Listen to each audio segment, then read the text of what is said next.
Dicen que para ganar una guerra necesitas un ejército, pero hay una historia en la Biblia donde un ejército de 32.000 hombres fue reducido a solo 300 y aún así ganaron, no por fuerza, no por estrategia humana, sino por algo completamente distinto. Israel estaba oprimido por los madianitas. Era un pueblo que destruía todo a su paso: cosechas, ganado, provisiones y esperanza. El pueblo de Israel vivía escondido, con miedo constante, y cuando el miedo domina una nación, la identidad se rompe. En medio de ese caos aparece Gedeón. No era un guerrero, no era un líder reconocido, era un joven común, escondido, intentando sobrevivir en secreto mientras trillaba trigo para que el enemigo no lo encontrara. Y es justo ahí, en ese lugar de miedo y anonimato, donde algo cambia su historia. Un mensajero de Dios se le aparece y le dice que él va a salvar a su pueblo. Gedeón no lo entiende, no lo acepta. Mi familia es la más pequeña, yo no soy nadie, responde.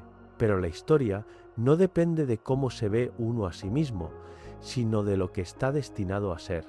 Gedeón reúne un ejército de 32.000 hombres. Ya parece poco frente a un enemigo enorme, pero entonces ocurre algo inesperado. Dios le dice: son demasiados. El ejército empieza a reducirse. Primero quedan menos, luego aún menos, hasta que finalmente solo quedan 300 hombres. 300 contra miles. Humanamente no tiene sentido. Es una derrota anunciada, pero el mensaje no era militar, era espiritual.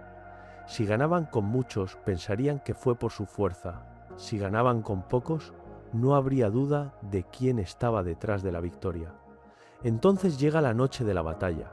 Los 300 rodean el campamento enemigo en silencio. Oscuridad total. Y de repente rompen las vasijas. La luz de las antorchas aparece.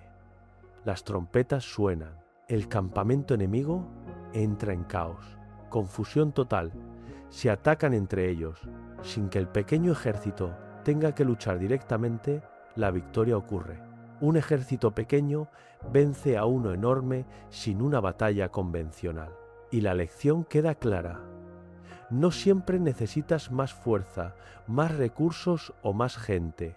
A veces lo que cambia todo es la dirección correcta en el momento correcto. Porque cuando algo parece imposible, no siempre significa que lo sea.